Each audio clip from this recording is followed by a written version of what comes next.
تعلق سے کہا ہے کہ یہی تو کامیاب لوگ ہیں. تو کامیابی کی بات کیا ہے؟ پریشانی کے وقت پر صبر کرنا. اور اللہ کے رسول محمد صلی اللہ علیہ وسلم کی حدیث ہے، اللہ تعالیٰ نے انہی لوگوں کے تعلق سے کہا ہے کہ ان کے اوپر صلوات ہے، رحمت ہے، وَأُولَٰئِکَ هُمُ الْمُهْتَدُونَ، یہی تو ہدایت یافتہ ہے. تو میرے بھائی میری بہنیں، ایسے وقت پر صبر اور احتساب کی طرف بڑھانا.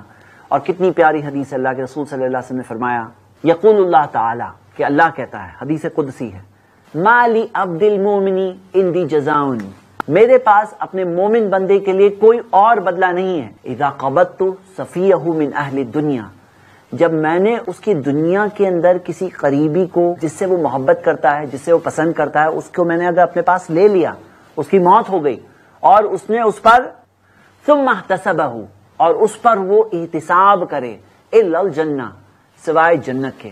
کتنی پیاری حدیث ہے، اللہ کے رسول صلی اللہ علیہ وسلم نے فرمایا، ما لعبد المؤمن، یقول اللہ تعالی، اللہ تعالیٰ نے فرمایا ہے، یہ حدیث قدسی ہے، ما لعبد المؤمن عندی جزاء، میرے پاس میرے اس مومن بندے کے لیے کوئی اور بدلہ نہیں ہے، اذا قبضت صفیہ من اہل الدنیا، جب میں دنیا میں اس کے کسی پیارے کو لے لوں اپنے پاس، اس کو بلا لوں میں، اس کا انتقال ہو جائے، ثم احتسبہ الا الجنہ، اور اس پر وہ احتساب کرے، صبر کرے، ثواب کی امید کرے، الا الجنہ، اس کا کوئی بدلہ نہیں سوائے جنت کے. کیا بدلہ ہے اس کے لیے سوائے جنت کے لیے؟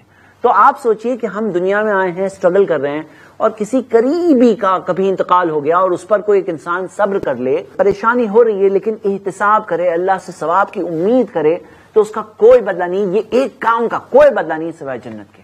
اگلی چیز جو ہمیں ایسے وقت پر کرنا ہے، انتقال کے بعد ہم نے جو سارے کام کیے، اور وہ یہ کرنا ہے کہ ہمیں جنازے کی تیاری کرنی ہے. اللہ کے رسول صلی اللہ علیہ وسلم کی مشہور حدیث ہے، اسرعوا بالجنازہ، جنازے میں جلدی کرو، فإن تکن صالحۃ فخیر تقدمونها، اگر وہ نیک ہے تو انہیں اپنے مقام تک جلدی پہنچاؤ، وإن یکن سوا ذلک، اگر نیک نہیں ہے، فشر تدعونہ عن رقابکم، تو اپنی گردن سے اس بوجھ کو ہٹاؤ. صحیح بخاری کی حدیث ہے. تو ہم دیکھتے ہیں کہ یہ حدیث پر عمل کرتے ہیں لوگ، جب جنازہ لے جاتے ہیں جلدی چلتے ہیں، اسرعوا بالجنازہ، جنازے میں جلدی کرو. تو کیا جلدی صرف اسی وقت پہ سوچتی ہے یا پہلے بھی کوئی جلدی ہے؟ ہم کیا دیکھتے ہیں کہ بہت سارے لوگ اس میں اتنا لیٹ کرتے ہیں، اللہ المستعان، کہ جیسے کہ جسم سے جو باڈی ہے اس سے ایک طرح سے بو آنے لگتی ہے، باڈی جیسے کہ سڑنا شروع ہو جاتی ہے. پھر لوگ کہتے ہیں اے سی چلاؤ یا برف لا کے رکھو نیچے. ایسے نہیں ہونا چاہیے، اس چیز میں تاخیر نہیں کرنا چاہیے، اس چیز میں جلدی کرنا چاہیے. تو ہمیں کیا کرنا ہے؟ جنازے کی تیاری کرنا شروع کرنا چاہیے. اب غسل، کفن، وہ مرحلے کی طرف جلد سے جلد آگے بڑھنا چاہیے.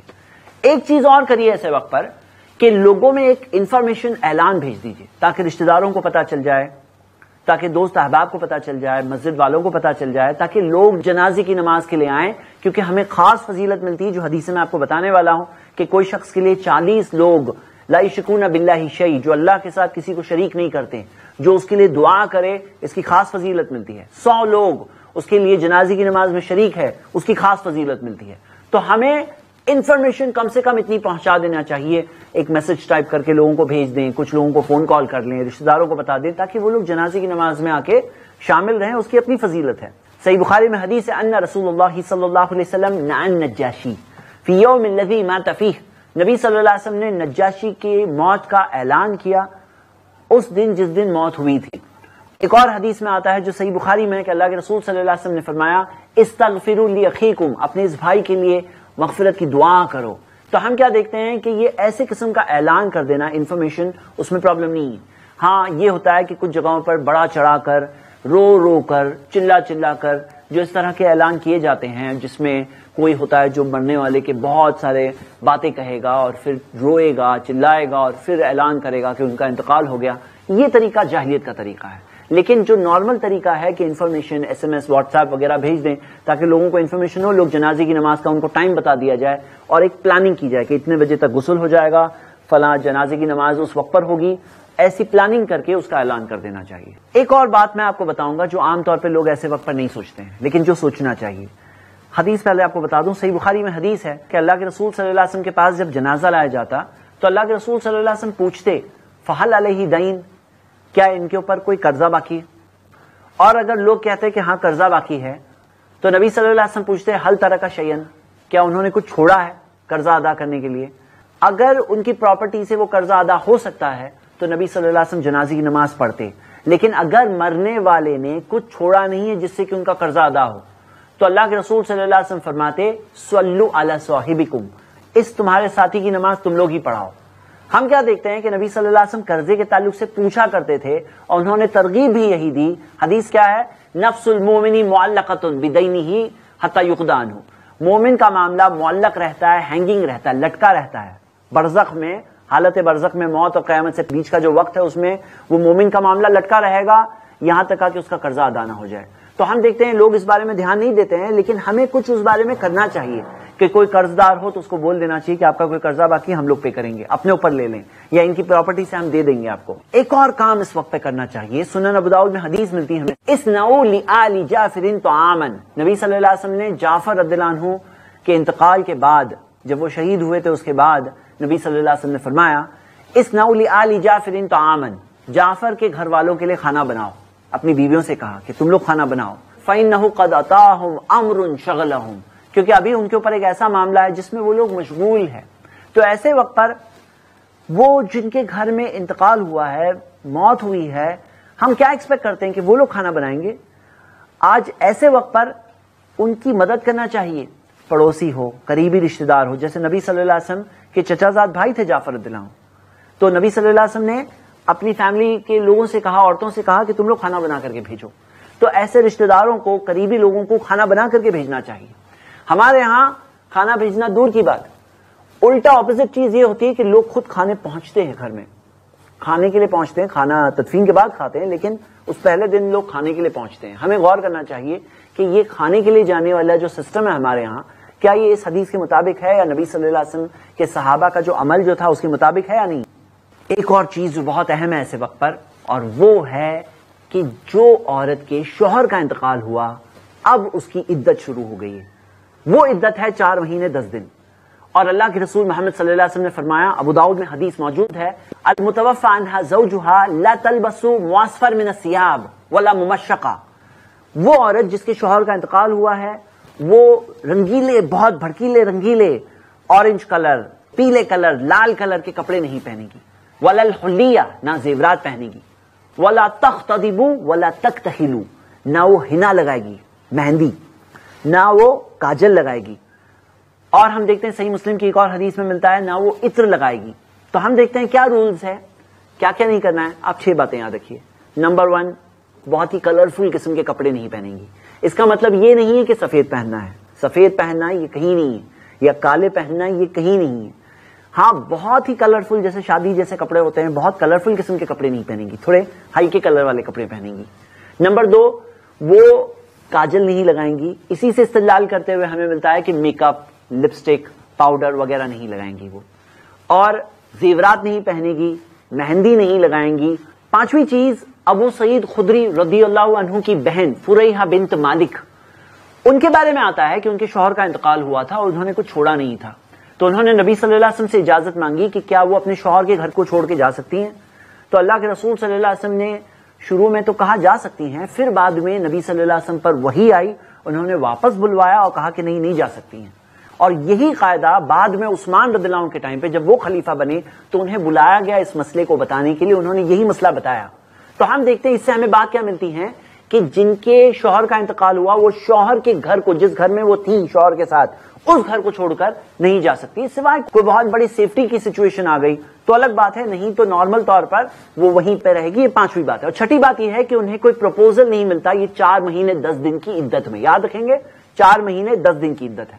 اب ہمارے معاشرے میں کیا کہیں، لوگ عورتوں کے لیے جن کے شوہر کا انتقال ہوا، آلریڈی ایک تکلیف کی بات ہے ان کے لیے کہ ان کے شوہر کا انتقال ہوا ہے، اس کے اوپر یہ سماج، یہ معاشرہ بہت ساری تکلیفیں ڈالتے ہیں جو قرآن و حدیث میں نہیں ہیں. لوگوں میں یہ بات مشہور ہے کہ وہ عورت کسی سے بات نہیں کر سکتی، 4 مہینے 10 دن تک کسی سے بات نہیں کر سکتی ہے. اس کے جواب میں شیخ ابن باز نے فتویٰ اسلامیہ میں کہا ہے، وہ بولے جتنا بات کرنا ہے کر سکتی ہے، جس سے چاہے کر سکتی ہے، ہاں غلط باتیں نہ کریں. پھر کچھ لوگ کہتے ہیں وہ کسی سے مل نہیں سکتی، تو انہوں نے جواب دیا، بولے وہ مل سکتی ہیں، عورتوں سے مل سکتی ہے، محرموں سے مل سکتی ہے، اس میں کوئی پرابلم نہیں. ہاں نہ محرم مردوں سے اسے پہلے بھی نہیں ملنا تھا، ابھی بھی نہیں ملنا ہے. پھر لوگ بتاتے ہیں کہ چپل کے بغیر وہ گھر میں بھی نہیں چل سکتی. تو شیخ نے کہا کہ چپل کے ساتھ یا بغیر چپل کے جیسے چاہے وہ چل سکتی ہے. پھر لوگ کہتے ہیں کہ ہفتے میں ایک ہی بار غسل لے سکتی ہے، اور انہوں نے کہا کہ کوئی مسئلہ نہیں ہے، اور صحیح بات ہے، کوئی مسئلہ نہیں ہے، وہ غسل لے، کوئی تکلیف نہیں ہے۔ تو یہاں پر لوگوں نے اس طرح کے سسٹم بنایا کہ وہ عورت کے لیے اور زندگی تنگ بات نہیں کر سکتی، مل نہیں سکتے، کسی سے ہاتھ نہیں ملا سکتی، چاند کی روشنی میں نہیں جا سکتی، وہ باہر کسی کام سے جانا پڑے جا سکتی ہے، کالج یونیورسٹی وغیرہ پڑھائی، یا کبھی مجبوری سچویشن ہے جاب کے لیے بھی جانا تھا جا سکتی ہے، ہاں رات گھر میں گزارے اپنے شوہر کے گھر میں۔ تو ہم دیکھتے ہیں یہ ہے عدت کا کنسپٹ۔ ایک اور بات ہے کہ معاشرے کے جو لوگ ہیں اب بات کرنا شروع کرتے ہیں، میں ان کی بات نہیں کر رہا ہوں، جن کا انتقال ہوا ان کی بات کر رہا ہوں، تو بات کرنا شروع کرتے ہیں، اس کے تعلق سے ایک رہنمائی ہے۔ اللہ کے رسول صلی اللہ علیہ وسلم نے فرمایا لا تسبوا الاموات فانهم قد افضوا الى ما قدموا، بخاری کی حدیث ہے کہ جو مر چکے ہیں انہیں گالیاں مت دو، کیونکہ وہ تو اپنے انجام تک جا چکے ہیں، تو اگر آپ کا کچھ معاملہ بھی تھا نا تو انہیں گالی ابھی مت دو پلیز، یہ چیز ہمیں نہیں کرنا چاہیے۔ ایک اور چیز ہمیں ملتی ہے، صحیح بخاری میں حدیث ہے کہ نبی صلی اللہ علیہ وسلم نے ایک بار سنا لوگ کسی کے بارے میں اچھی باتیں بول رہے ہیں، تو نبی صلی اللہ علیہ وسلم نے کہا وجبت وجبت وجبت، اب تو واجب ہو گیا واجب ہو گیا واجب ہو گیا۔ لوگوں نے کہا کیا؟ نبی صلی اللہ علیہ وسلم نے کہا جنت واجب ہو گئی۔ اور جب لوگ کچھ غلط بات کہہ رہے تھے کسی کے بارے میں تو نبی صلی اللہ علیہ وسلم نے کہا وجبت وجبت وجبت، اب یہ بھی واجب ہو گیا۔ تو ہم دیکھتے ہیں کہ یہاں پر اللہ تعالیٰ نے مومنوں کو ایک طرح سے گواہ بنایا ہے زمین پر، اور اسی وجہ سے ہم اپنی زبان سے اگر کوئی اچھی چیز جانتے ہیں تو اچھی باتیں بولیں، اور وہ اچھی باتیں ہیں جو ایک طرح سے قبول ہو جاتی ہے اس وقت پر اس شخص کے تعلق سے۔ ایک اور چیز جو ایسے وقت پہ لوگ کرنے لگتے ہیں وہ یہ ہے کہ الگ الگ طرح کے ہمارے معاشرے میں مشہور ہے کہ کچھ اذکار پڑھتے ہیں کہ بھائی قل واللہ احد اتنی بار پڑھ رہے ہیں، سورۃ الفاتحہ اتنی بار پڑھ رہے ہیں، آیت الکرسی اتنی بار پڑھ رہے ہیں، لا الہ الا انت سبحانک انی کنت من الظالمین اتنی بار پڑھ رہے ہیں، قرآن کتنے ختم کر رہے ہیں، سورہ یاسین اتنی پڑھ رہے ہیں۔ میرے بھائیوں میری بہنیں، ہم سب اتباع کرتے ہیں پیارے نبی محمد صلی اللہ علیہ وسلم کی، ہم محبت کس سے کرتے ہیں؟ نبی صلی اللہ علیہ وسلم سے۔ ہم کس کا کلمہ پڑھتے ہیں؟ ان کا کلمہ پڑھتے ہیں۔ ہم کس کی پیروی کرتے ہیں؟ ان کی پیروی کرتے ہیں۔ کیا ان کے راستے سے بہتر کوئی راستہ ہو سکتا ہے؟ تو بالکل نہیں ہو سکتا۔ تو کوئی بھی ایسا کام جو نبی صلی اللہ علیہ وسلم صحابہ اکرام کر سکتے تھے اور نہیں کیا تو وہ چیز ہم بھی نہ کریں، اور اگر انہوں نے کیا تو ہم بھی کریں گے۔ تو یہ ساری جو ہے عبادتیں ہیں، یہ عبادت کے عمل ہے نا، تو ہمیں دلیل ملنی چاہیے اس کی قرآن و حدیث میں، نہیں تو اگر ہم کوئی ایسا کام کریں گے جو ثابت نہیں ہے تو فہو رد، نبی صلی اللہ علیہ وسلم نے کہا وہ چیز بالکل ریجیکٹ ہو جائے گی، ہماری پوری کوشش بھی جائے گی، ملے گا بھی کچھ بھی نہیں، اور اللہ کے رسول صلی اللہ علیہ وسلم کل قیامت کے دن ناراض ہو کر کہیں گے سوقن سوقن لمن غیر آبادی، تم دور ہو جاؤ دور ہو جاؤ، تم نے میرے بعد دین میں نئی چیزیں لائے۔ صحیح بخاری کی حدیث ہے۔ تو ہمیں اس چیز سے ڈرنا چاہیے۔ کیا ایسا ہو سکتا ہے کہ ان کو نہ پتا ہو؟ کیا ایسا ہو سکتا ہے کہ کوئی چیزیں جو انہوں نے ہمیں نہیں بتایا، کیا یہ کوئی نیا مسئلہ ہے یا آج کل انتقال ہونے لگا ہے، یا وہ زمانے میں بھی انتقال ہوتا تھا؟ کیا وہ لوگوں کو اپنے مرنے والوں کی فکر نہیں تھی؟ کیا ایسا ہے کہ ہمیں ہی فکر ہے اور وہ لوگوں کو نہیں پتا تھا؟ تو ایسا بالکل نہیں ہے۔ تو اسی وجہ سے یہ جو سارے اعمال ہیں نا جو ہمارے یہاں ہوتے ہیں، اگر آپ کے یہاں چل رہے ہیں تو آپ یہ بات جانتے ہوں گے یہ لوگ کرتے ہیں، لیکن حقیقت یہ ہے کہ اس کے تعلق سے دلیل نہیں ملتی قرآن و حدیث میں۔ تو آپ صرف تحقیق کریں، اور مل جائے تو کریں گے کوئی عمل، اور جو نہیں ہو تو ہمیں نہیں کرنا چاہیے۔ ایک اور چیز جو لوگوں میں ہوتی ہے، کچھ لوگ ایسے موم بتی جلاتے ہیں اور وہ رکھتے ہیں، کچھ لوگ ایک ہری قسم کی ٹہنی لا کر گھر میں رکھتے ہیں، کچھ لوگ کوئی مخصوص جگہوں کی دھول لا کر مرنے والے کی آنکھوں میں ڈالتے ہیں، لیکن یہ ساری چیزیں ہمیں نہیں ملتی۔ کچھ لوگ یہ سمجھتے ہیں کہ جب کسی کا انتقال ہوا ہے گھر میں تو ہم لوگ کھانا نہیں کھا سکتے، ایسا بھی بالکل نہیں ہے۔ تو یہ چند باتیں تھی جو آج کے اس پروگرام میں نے آپ کے سامنے رکھی، کیا ہمیں کرنا چاہیے، کیا چیزیں کرنا ثابت نہیں ہیں، اور ہم سب کے لیے کافی ہے جو ہم پیارے نبی محمد صلی اللہ علیہ وسلم کو کرتے پائے، اور جو ہم ان کے راستے پر چلیں گے تو یقیناً کامیاب ہو جائیں گے۔ اسی میں ہمارے لیے بھی بھلا ہے، ہمارے مرنے والوں کے لیے بھی بھلا ہے۔ اللہ سے دعا ہے اللہ ہم سب کو نبی صلی اللہ علیہ وسلم کی سنتوں پر چلنے کی توفیق دے۔ آمین۔ وآخر الدعوانا ان الحمدللہ رب العالمین۔